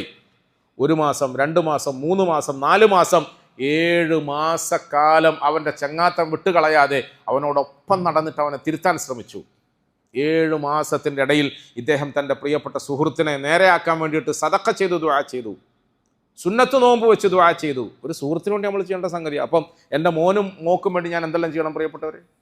ശരിക്കും ശ്രദ്ധിക്കണേ, വെറും ഒരു പ്രസംഗമായി നമ്മൾ കേൾക്കരുതേ പ്രിയപ്പെട്ടവരെ. 7 മാസക്കാലം തൻ്റെ വഴിതെറ്റിപ്പോയ പ്രിയപ്പെട്ടവനെ നേരെയാക്കാൻ വേണ്ടിയിട്ട് ഇങ്ങനെയൊക്കെ കഠിനമായ പ്രയത്നം നടത്തിയിട്ട് 7ാമത്തെ മാസത്തിൽ ഒരു പാതിരാത്രിയിൽ അദ്ദേഹം പടച്ചവന്റെ മുമ്പിൽ മുസല്ല വിരിച്ച് നിസ്കരിച്ചിട്ട് കരഞ്ഞു ദ്വാരക്കുന്നതിനിടയിൽ അദ്ദേഹത്തിൻ്റെ നിയന്ത്രണം വിട്ടുപോയി. പടച്ചോനെ, നീ എന്താ എൻ്റെ വിളി കേൾക്കാത്തത്? എന്താ ഞാൻ പറഞ്ഞിട്ട് നീ പരിഗണിക്കാത്തത്? എൻ്റെ പ്രിയപ്പെട്ട ചങ്ങായിയല്ലേ, എൻ്റെ പ്രിയപ്പെട്ട ചങ്ങായിയല്ലേ? അദ്ദേഹം പറയുന്ന വാക്കുകൾ ഇമാം ഗസാലി ഉദ്ധരിക്കുകയാണ്. എൻ്റെ ചങ്ങായിയല്ലേ, ഓനിങ്ങനെ പോയാൽ ഞാൻ എങ്ങനെ സഹിക്കുക? പടച്ചോനെ, ഞാൻ നിനക്കും വേണ്ടി എത്ര പട്ടിണി ഇരുന്നു, നോമ്പെടുത്തു. പടച്ചോനെ, ഞാൻ നിനക്കും വേണ്ടി എത്ര സദഖ ചെയ്തു. പടച്ചോനെ, ഞാൻ എത്ര ദിവസമായി ഇങ്ങനെ സുജൂദിൽ കടന്ന് നിന്റെ മുമ്പിൽ കരയുന്നു. എൻ്റെ കണ്ണീരെന്താ കാണാത്തത്? പ്രിയപ്പെട്ടവരെ, വാടക വീട്ടിലായിരുന്നു, എനിക്കൊരു സ്വന്തം വീട് കിട്ടാൻ വേണ്ടിയിട്ട് ഞാൻ ഇങ്ങനെ കരഞ്ഞു ദ്വാരന്നിട്ടുണ്ടോ? അല്ലെ, ചിലപ്പോൾ നമ്മൾ ദ്വാരക്കുമ്പോൾ എന്താ കൂടുതൽ ദ്വാരക്കാം? രോഗിയായി കിടക്കുന്ന ഉമ്മക്ക് വേണ്ടി, ഉപ്പക്ക് വേണ്ടി, രോഗിയായി കിടക്കുന്ന മക്കൾക്ക് വേണ്ടി, കടം കയറി വലഞ്ഞു പോയ എൻ്റെ അവസ്ഥക്ക് വേണ്ടിയിട്ടൊക്കെ ഞാൻ ഇങ്ങനെ കരയും ദ്വാരക്കയും ചെയ്തിട്ടുണ്ടാവും. പക്ഷേ ഈ കരച്ചിൽ, ഈ കണ്ണുനീര്, ഈ രാത്രിയിലെ പടച്ചവൻ്റെ മുമ്പിലുള്ള പൊട്ടിത്തെറിച്ച ഈ മനസ്സിൻ്റെ ഗദ്ഗതം എന്തിനു വേണ്ടിയായിരുന്നു പ്രിയപ്പെട്ടവരെ? അള്ളാഹുവേ, എൻ്റെ പ്രിയപ്പെട്ട സഹോദരൻ, എൻ്റെ പ്രിയപ്പെട്ട ചങ്ങായി, അവനിങ്ങനെ വഴിതെറ്റിപ്പോയാൽ അതെനിക്കെങ്ങനെ സഹിക്കാൻ പറ്റും? എന്താ നീ എൻ്റെ വിളി കേൾക്കാത്ത? എന്നിട്ട് അദ്ദേഹം പറയാണ്, അള്ളാഹുവേ, നീ എൻ്റെ വിളി കേട്ടാലല്ലാതെ ഞാനിനി ഇവിടുന്ന് എഴുന്നേൽക്കൂല. നീ എൻ്റെ വിളി കേട്ട് എനിക്ക് ഉത്തരം തന്നാലല്ലാതെ, എൻ്റെ സഹോദരനെ ഈ വഴിയിലേക്ക് നീ തിരിച്ചു തന്നാലല്ലാതെ ഇനി മേലിൽ ഞാൻ വെള്ളം കുടിക്കൂല, ഞാൻ ഭക്ഷണം കഴിക്കൂല. ഇത് പ്രിയപ്പെട്ടവരെ, നാട്ടുകാരെ കേൾപ്പിക്കാൻ വേണ്ടി, നാട്ടുകാരെ കാണിക്കാൻ വേണ്ടിയിട്ട്, വോട്ട് പിടിക്കാൻ വേണ്ടിയിട്ടൊന്നും നടത്തുന്ന പ്രകടനങ്ങളല്ല. ഒരു സുഹൃത്ത് അള്ളാഹുവിൻ്റെ മാർഗത്തിൽ നിന്ന് തെറ്റിപ്പോയപ്പോൾ അവനോടുള്ള ആത്മാർത്ഥമായ സ്നേഹത്തിൻ്റെ പേരിൽ അവന് വേണ്ടി ചെയ്യുന്ന പരിശ്രമങ്ങളാണ്. പ്രിയപ്പെട്ടവരെ, ഞാനും നിങ്ങളൊന്ന് ആലോചിച്ച് നോക്കൂ.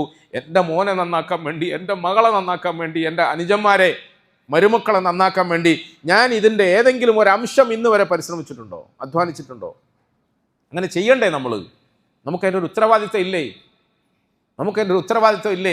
മഹാനായ ഉമർ ഇബ്നുൽ ഖത്താബ് റളിയല്ലാഹു അൻഹു അവർ രാജ്യം ഭരിക്കുന്ന കാലഘട്ടത്തിൽ, അദ്ദേഹം ഖലീഫത്തുൽ മുസ്ലിമീനായി വാണരുളുന്ന കാലഘട്ടത്തിൽ, ഒരു ദിവസം ഇതുപോലെ സദസ്സിൽ സംസാരിക്കുന്നതിൻ്റെ ഇടയിൽ അദ്ദേഹം കൂടെ ഇരുന്ന ആളുകളോട് ചോദിച്ചല്ല, സാധാരണഗതിയിൽ നമ്മുടെ കൂട്ടത്തിലൊക്കെ ഉണ്ടായിരുന്ന ഒരു ചെറുപ്പക്കാരനുണ്ടല്ലോ, ഷാം നിവാസിയായ ഇന്ന ആളുടെ മകൻ, എന്താ ഇപ്പോൾ കുറച്ചു കാലമായിട്ട് ഓനെ കാണാത്തത്?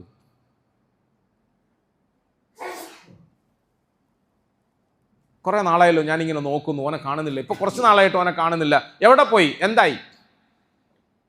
ഉടനെ സദസ്സിൽ നിന്നും ആളുകൾ ഉമർ ഇബ്നുൽ ഖത്താബിനോട് അങ്ങനെ പെട്ടെന്ന് ചാടിക്കറി പറയാൻ പറ്റുമോ? ഉമർ റളിയല്ലാഹു അൻഹു അവർക്ക് ഇഷ്ടമാകട്ടെ, പറയുന്ന നമ്മളോട് സിമ്പതി വരട്ടെ എന്നൊക്കെ വിചാരിച്ചുകൊണ്ട് ചില ആളുകൾ പറഞ്ഞു, ഖലീഫ ഓൻ്റെ കാര്യം പോക്കാ, ഖലീഫ ഓൻ്റെ കാര്യം എന്താ പോക്ക്? അതെങ്ങനെയാ ഇപ്പോൾ നിങ്ങളോട് പറയാ? എന്താ പറയൂ? അതെ, അവൻ്റെ കൂട്ടുകെട്ടൊക്കെ മോശമായി, അവൻ മോശപ്പെട്ട പ്രവർത്തനങ്ങളിലേക്കൊക്കെ പോയി. എന്നിട്ടിങ്ങനെ എല്ലാം തുടങ്ങി. അവരവരുടെ കൂടെ എല്ലാം പോയി, മോശപ്പെട്ടു പോയി. എന്നിട്ട് അവന് മദീനയിൽ നമ്മളോടൊപ്പമൊക്കെ ജീവിച്ചാൽ അവൻ്റെ അടിച്ചുപൊളി അത്ര നടക്കൂല എന്ന് വിചാരിച്ചിട്ട് അവൻ ഷാമിലേക്ക് തന്നെ തിരിച്ചുപോയി. ഇവിടെ നമ്മൾ 2-3 കാര്യം ശ്രദ്ധിക്കണം. ഏതെങ്കിലും ഒരു പാവപ്പെട്ടവനാണ്ട് ദുർബല നിമിഷത്തിൽ എന്തെങ്കിലും വഴികളിലേക്ക് പോയാൽ പള്ളീൻ്റെ ഉള്ളിലിരുന്നുകൊണ്ട് നമ്മളും അവനെക്കുറിച്ച് ഇങ്ങനെയൊക്കെയാണ് കമൻറ്റ് പറയും. അവൻ പണ്ടേ അങ്ങനെപ്പാ, അങ്ങ് നന്നാകാനും സാധ്യമൊന്നുമില്ല, നിങ്ങൾക്ക് കാറ്റ് പോയാ. എന്നോട് ചില ആളുകൾ ചോദിച്ചിട്ടുണ്ട്, എന്താ നിങ്ങളുടെ ഭാഷയിൽ നിങ്ങൾക്ക് കാറ്റായിപ്പോയാ നിങ്ങൾ വെറുതെ മെനക്കെടുന്ന്. ഉമർ ഇബ്നുൽ ഖത്താബ് റളിയല്ലാഹു അൻഹു അവറുകൾ ഈ ആളുകളുടെ വർത്തമാനങ്ങളെല്ലാം ഇങ്ങനെ ശ്രദ്ധിച്ചു. സദസ്സ് പിരിഞ്ഞു. അതിനുശേഷം അദ്ദേഹത്തിൻ്റെ ജോലിക്കാരിൽ നിന്നും ഒരാളെ അരികിൽ വിളിച്ചിട്ട് വെള്ളപ്പേപ്പർ കൊണ്ടുവരാൻ പറഞ്ഞു, എഴുത്തെഴുതാൻ വേണ്ടിയിട്ട്. എന്നിട്ട് അദ്ദേഹം ഒരു ലെറ്റർ തയ്യാറാക്കി. ലെറ്ററിനകത്ത് ദീർഘമായ സാഹിത്യവാക്കുകളൊന്നും ഉണ്ടായിരുന്നില്ല, കുറേ ഉപദേശങ്ങളൊന്നും ഉണ്ടായിരുന്നില്ല. വളരെ സിമ്പിളായി 2-3 വരികളിൽ അദ്ദേഹം ഒരു കത്ത് തയ്യാറാക്കി. മിൻ ഉമർ ഇബ്നുൽ ഖത്താബ് റളിയല്ലാഹു അൻഹു ഇലാ ഫുലാൻ ഇബ്നു ഫുലാനിലേക്ക്. അതിൻ്റെ തുടക്കം ഇങ്ങനെയായിരുന്നു: ഗാഫിരി ദംബി വഖാബിലി തൗബി ശദീദിൽ ഇഖാബി ദിത്തൗലി ലാ ഇലാഹ ഇല്ലാഹു. ഹംദ് സലാത്ത് നമ്മൾ പറയാറില്ലേ കത്തിൻ്റെ തുടക്കത്തിൽ? അള്ളാഹു അവനാണ് സർവസ്തുതി. ഏതല്ലാഹുവാണ്? ഗാഫിരി ദംബി വഖാബിലി തൗബി ശദീദിൽ ഇഖാബി ദിത്തൗലി ലാ ഇലാഹ ഇല്ലാഹു ഇലൈഹിൽ മസീർ. വസ്സലാം. തീർന്നു. വേറെ വാതില്ല, ഉറുദിയില്ല, നസീഹത്തില്ല, ചീത്ത പറച്ചിലില്ല, കണക്ക് പറച്ചിലില്ല. നിന്നെ ഞാനല്ലേ കൊണ്ട് നടന്നിട്ട് ഷവർമയും മറ്റുമൊക്കെ വാങ്ങിത്തന്ന് ഇത്രയും കാലം പോറ്റിയിട്ട് അവസാനം നാട്ടുകാരെ കൊണ്ട് എന്നെ കുറ്റം പറയിപ്പിക്കാൻ, ചീത്ത പറയിപ്പിക്കാൻ വേണ്ടി നീ വടക്കുതരത്തിൽ പോയടാ, ഇനി വാ നിന്നെ കാണിച്ചു തരാം. ഉമറിൻ്റെ സ്വഭാവത്തിനനുസരിച്ചിട്ട് അദ്ദേഹം സാധാരണ പറയുന്ന വാക്ക്, എൻ്റെ കൺമുമ്പിൽ കണ്ടാൽ അന്ന് ഒറ്റ കൊത്തിന് നിൻ്റെ തല ഞാൻ കൊത്തും എന്നല്ലേ പറയേണ്ടത്. പക്ഷേ അദ്ദേഹം വേറെ ഒന്നും പറഞ്ഞില്ല. ബിസ്മില്ലാഹിർ റഹ്മാനിർ റഹീം, ഒരു ചെറിയ കത്ത്, ഖുർആനിൻ്റെ പരിശുദ്ധമായ 2-3 വചനങ്ങൾ. ഗാഫിരി ദംബി വഖാബിലി തൗബി ശദീദിൽ ഇഖാബി ദിത്തൗൽ ലാ ഇലാഹ ഇല്ലാഹു ഇലൈഹിൽ മസീർ. എന്നിട്ട് ഒരു പണിക്കാരനെ വിളിച്ചിട്ട് പറഞ്ഞു, ഇത് ഒട്ടിച്ചിട്ട് ഷാമിൽ വരെ നീ യാത്ര ചെയ്യണം. എന്നിട്ട് ആ ചെറുപ്പക്കാരൻ എവിടെയാണെന്ന് കണ്ടുപിടിക്കണം. അദ്ദേഹത്തിന് ഖലീഫ തന്നയച്ചതാണെന്ന് പറഞ്ഞു കൊടുക്കണം. ഈ പണിക്കാരൻ അവിടെ പോയി അന്വേഷിച്ച് പിടിച്ചപ്പം അദ്ദേഹത്തിൻ്റെ പുതിയ സുഹൃത്തുക്കളോടൊപ്പം ഇങ്ങനെ അടിച്ചു പൊളിച്ച് സുഖമായിട്ട് കഴിയും. വലിയ ജനക്കൂട്ടത്തിൻ്റെ ഇടയിൽ അടിച്ചു പൊളിച്ച് കഴിയാണ്. ഞാൻ മദീനത്തു നിന്ന് വരികയാണ്. ഉമർ റളിയല്ലാഹു അൻഹു അയച്ച, ഖലീഫ അയച്ച ഒരു പ്രത്യേക പ്രതിനിധിയാണ്. എന്നെ കാണാനോ?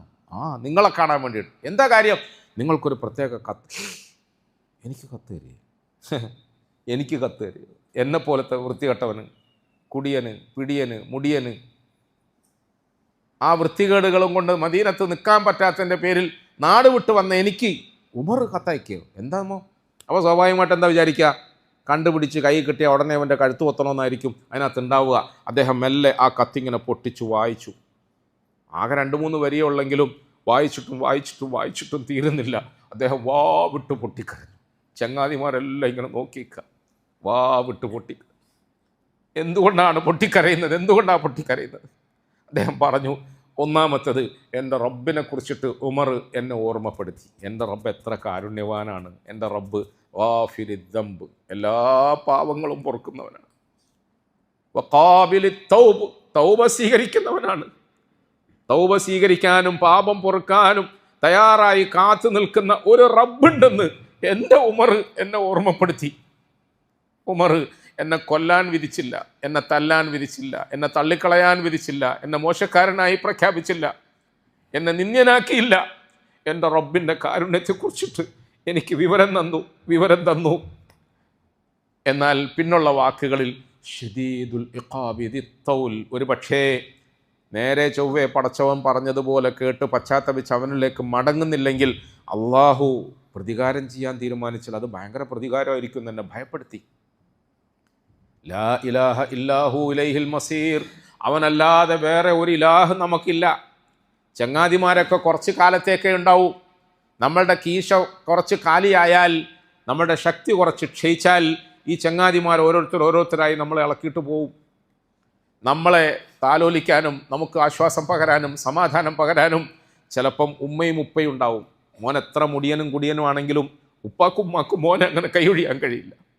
ചിലപ്പോൾ പ്രിയപ്പെട്ടവരെ, ഉപ്പ മടുത്തിട്ട് ഇനി മേലാൽ എൻ്റെ മുമ്പിൽ വരരുതെന്ന് പറയുമ്പോഴും ഉപ്പ അറിയാതെ ഉമ്മ അവനെ മെല്ലെ മെല്ലെ മെല്ലെ താലോലിക്കുകയും സപ്പോർട്ട് ചെയ്യുകയും ഉണ്ണാൻ കൊടുക്കുകയൊക്കെ ചെയ്യും. എന്നാൽ ഈ ഉപ്പയും പോയി ഉമ്മയും പോയി, ഞാൻ ഒറ്റപ്പെട്ടവനായി. എന്നിട്ടോ ഞാൻ ഒറ്റപ്പെട്ടവനായിട്ട് ഇനി പോകേണ്ടത് ഇലൈഹിൽ മസീർ, ആ അള്ളാഹുവിങ്കിലേക്കല്ലേ. പാപിയായ നിലയിൽ, ദോഷിയായ നിലയിൽ, ധിക്കാരിയായ നിലയിൽ, വൃത്തികെട്ടവനായ നിലയിൽ അവങ്കലേക്ക് പോകുന്നതിന് പകരം പശ്ചാത്തപിച്ചു പോകുന്നതല്ലേ ബുദ്ധി. എൻ്റെ ഉമർ എന്നെ നന്നാക്കി. ഒരു പക്ഷേ ഇതിനു മുമ്പുണ്ടായിരുന്നതിനേക്കാളും സൽവൃത്തനായി, നല്ലവനായി ആ മനുഷ്യൻ തിരിച്ചു വന്നു. ഇതെന്തിൻ്റെ പേരിലാണ് പ്രിയപ്പെട്ടവരെ? എന്തിൻ്റെ പേരിലാണ്? നമ്മുടെ സമീപനങ്ങൾ നന്നാക്കണം, നമ്മുടെ പെരുമാറ്റം നന്നാക്കണം. നമ്മൾ കുഞ്ഞുങ്ങളോട്, പെണ്ണുങ്ങളോട്, കുടുംബത്തോട്, വീട്ടുകാരോട്, നാട്ടുകാരോട് ആ നിലയിൽ അടുത്തിടപഴകണം. എന്നിട്ട് അവരെ സ്നേഹത്തിൻ്റെ വലയത്തിൽ കൊടുക്കണം. വേറെ എവിടുന്നും കിട്ടാത്ത സ്നേഹം വാപ്പയിൽ നിന്ന് കിട്ടുമെന്ന് അവർക്ക് ബോധ്യം വരണം. വേറെ എവിടുന്നും കിട്ടാത്ത പരിഗണന മാപ്പിളയിൽ നിന്ന് കിട്ടുമെന്ന് അവർക്ക് ബോധ്യം വരണം. വേറെ എവിടുന്നും കിട്ടാത്ത സ്നേഹവും ലാളനയും ജ്യേഷ്ഠ സഹോദരന്മാരിൽ നിന്നും കുടുംബത്തിൻ്റെ ഉള്ളിൽ നിന്നും കിട്ടുമെന്ന് അവർക്ക് ബോധ്യമുണ്ടാകണം. ബോധ്യപ്പെടുത്തി കൊടുക്കണം. അത് വർത്താനം കൊണ്ടല്ല, നമ്മുടെ പ്രവർത്തനം കൊണ്ട്, നമ്മുടെ പെരുമാറ്റം കൊണ്ട്. അങ്ങനെ നമ്മൾ സ്നേഹവലയത്തിൽ ഈ കുഞ്ഞുങ്ങളെ കൂട്ടിപ്പിടിച്ചിട്ട് അവരോടൊപ്പം സ്വർഗത്തിലേക്ക് യാത്രയാകണം. അള്ളാഹു നമുക്കതിന് തൗഫീഖ് തരുമാറാകണം. അവരെയും കൊണ്ട് നമുക്ക് സ്വർഗത്തിൽ പോകാൻ കഴിയണം. നമ്മളുടെ കുഞ്ഞുങ്ങളില്ലാതെ നമുക്ക് എങ്ങനെ സ്വർഗം സുഖമാവുക പ്രിയപ്പെട്ടവരെ? നമ്മളുടെ മക്കളില്ലാത്ത സ്വർഗം ആലോചിച്ച് നോക്കൂ. നമ്മളുടെ ഭാര്യയില്ലാത്ത സ്വർഗം. അത് പറയുമ്പോൾ എല്ലാവർക്കും ചിലപ്പോൾ ഇച്ചിരി വിഷമം ഉണ്ടാവും. ഭാര്യയില്ലെങ്കിലും വേണ്ടിയില്ല, ഓള് ഇവിടെ നരകാക്കിയിട്ട് അവിടെയും വന്നിട്ട് നരകാക്കാൻ നിൽക്കണ്ട. എന്നാലും പ്രിയപ്പെട്ടവരെ, നമ്മൾ ശരിക്കും ഒറ്റയ്ക്കിരുന്ന് ചിന്തിച്ചു, പടച്ചോനെ, ഞാനിങ്ങനെ സ്നേഹിക്കുന്ന, താലോലിക്കുന്ന എൻ്റെ പ്രിയപ്പെട്ട മകന്, മകള്, മകൻ്റെ മക്കള്, മകളുടെ മക്കള്, ഇവരൊന്നും ഇല്ലാതെ ഞാൻ സ്വർഗത്തിൽ പോയി എന്ത് ചെയ്യാനാ? അല്ലേ, എന്ത് ചെയ്യാനാ? കുറച്ചും കൂടി കടുപ്പമായി ചിന്തിച്ചു നോക്ക്. അള്ളാഹു നമ്മളെയൊക്കെ കാത്തുരക്ഷിക്കുമാറാകട്ടെ.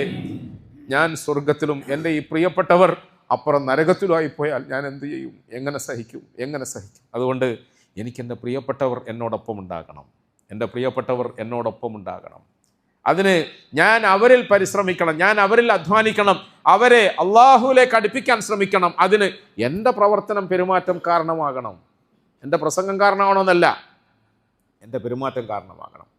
അല്ലാഹു സുബ്ഹാനഹു വ തആല ആ നിലയിൽ നമ്മുടെ കുടുംബത്തെ കൂട്ടിപ്പിടിച്ചുകൊണ്ട് സ്വർഗപ്രവേശനത്തിന് ഭാഗ്യം കിട്ടുന്നവരിൽ നമ്മളൊക്കെ പെടുത്തി അനുഗ്രഹിക്കുമാറാകട്ടെ.